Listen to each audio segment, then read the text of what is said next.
اس میں کوئی شک نہیں شیخ بلال کہ جب بھی ہم اپنے پیغمبر کو کہیں جاتے ہوئے دیکھتے ہیں تو یہ lesson as a manager, as a leader بہت کلیئر ہے کہ بھلے آپ کے پاس ویز اور مینز ہوں،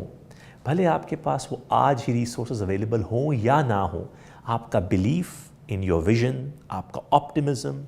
اور ability to deal with people, جس کو آپ نے ڈپلومسی کا نام دیا۔ شیخ صاحب، یہ ڈپلومسی صرف ایکسٹرنل فورسز کے ساتھ نہیں ہو رہی تھی، اسی ڈپلومیٹک طریقے سے ہمارے پیغمبر صلی اللہ علیہ وسلم اپنے انٹرنل، یعنی جو لوگ اس وقت تک اسلام قبول کر چکے تھے ان کے ساتھ بھی ایسا ہی پیش آ رہے تھے۔ ہمیں پتہ ہے کہ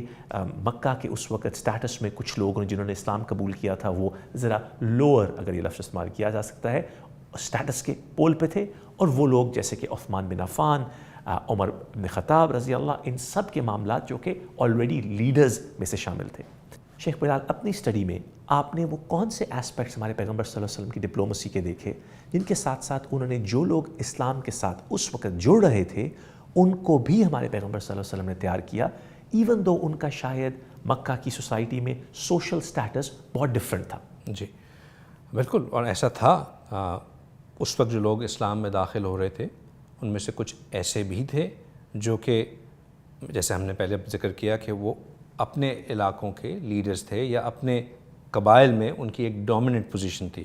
اور بہت سے لوگ ایسے بھی تھے جو کہ اس وقت کی سوسائٹی کے غرباء میں سے تھے۔ بہت سے صحابہ اکرام ایسے تھے جو کہ ایک زمانے میں غلام تھے، وہ ان کو آزاد کیا گیا اور پھر وہ اسلام میں آ کے ان کو جو ہے وہ آزاد شہری کا سٹیٹس ملا۔ تو سٹیٹس ڈفرنس تو تھا، کچھ بہت پڑھے لکھے تھے، کچھ بالکل پڑھے لکھے نہیں تھے، انڈرسٹینڈنگ کا ڈفرنس تھا۔ رسول اللہ صلی اللہ علیہ وسلم کی ایک تعلیمات میں سے جو ایک بہت اہم تعلیم ہے وہ یہ ہے کہ ہر ایک کو اس کے سٹیٹس کے مطابق ڈیل کرو۔ ہم سمجھتے ہیں کہ شاید اگر کوئی میں جو ہوں اگر اپنے اندر ہیوملٹی دکھانی ہے اور سادگی دکھانی ہے تو اگر کوئی بڑا شخص جو کہ عادی ہے ایک پروٹوکول کا وہ آئے گا تو میں جو اس کو بھی جو ہے وہ اسی طرح ڈیل کرنا چاہیے، نہیں۔ اگر رسول اللہ صلی اللہ علیہ وسلم کے سامنے کوئی بڑے سٹیٹس کا شخص آتا، آپ صلی اللہ علیہ وسلم اس کو اس کے سٹیٹس کے مطابق ڈیل کرتے، اور اگر کوئی بالکل جاہل بدو آتا تو آپ صلی اللہ علیہ وسلم اس کو اس کے مطابق ڈیل کرتے، اس کے مطابق بات کو سمجھاتے۔ یہ وہ ڈپلومیٹک بیہیویئر تھا جس سے آپ صلی اللہ علیہ وسلم اپنے صحابہ کو بھی جوڑ کے رکھتے تھے۔ لیکن اس میں سے جو کامن چیز جو وہ ڈیولپ کرتے تھے وہ یہ تھی کہ وہ لیڈ بائی ایگزامپل کرتے تھے کہ رہنا اس طرح ہے۔ آپ صلی اللہ علیہ وسلم کی ڈیلنگ میں جو سب سے خوبصورت بات تھی وہ یہ تھی کہ آپ صلی اللہ علیہ وسلم لیڈ کرتے تھے فرنٹ سے۔ جو سٹیٹس وہ چاہتے تھے کہ سب میں آئے وہ خود اس کو اڈیپٹ کر لیا کرتے تھے۔ مثال کے طور پہ کیونکہ وہ خود ایک سادہ زندگی گزارتے تھے، وہ خود زمین پہ بیٹھتے تھے، اپنے صحابہ کے ساتھ گھل مل کے رہتے تھے، جو سادہ کھانا ملتا تھا وہ کھاتے تھے۔ تو جو صحابی اپنے زمانے میں بہت ہائی فائی صحابی تھے یا بہت ہائی سٹیٹس سے اسلام کے اندر آئے تھے، ان کو بھی یہ میسج مل گیا تھا کہ جو اسلام کا پروٹوکول ہے رہنے کا وہ سادگی کا پروٹوکول ہے، تو انہوں نے اپنے آپ کو سادگی کے اوپر لے آئے۔ اور جو صحابہ لوور سٹیٹس کے تھے ان کے لیے تو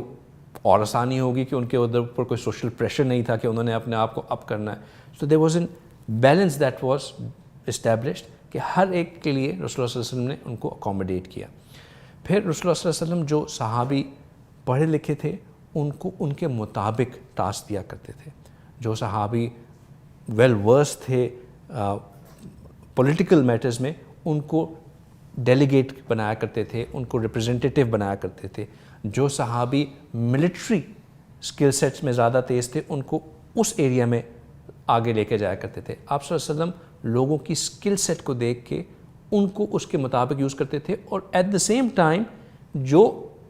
نظر آتا تھا کہ اس میں پوٹینشیل ہے کہ وہ اس کے ساتھ سیکھ سکتا ہے، ان صحابی کو دوسرے صحابی کے ساتھ جوڑ دیا کرتے تھے تاکہ نو بڈی ایور فیلٹ کہ ہمیں تو کوئی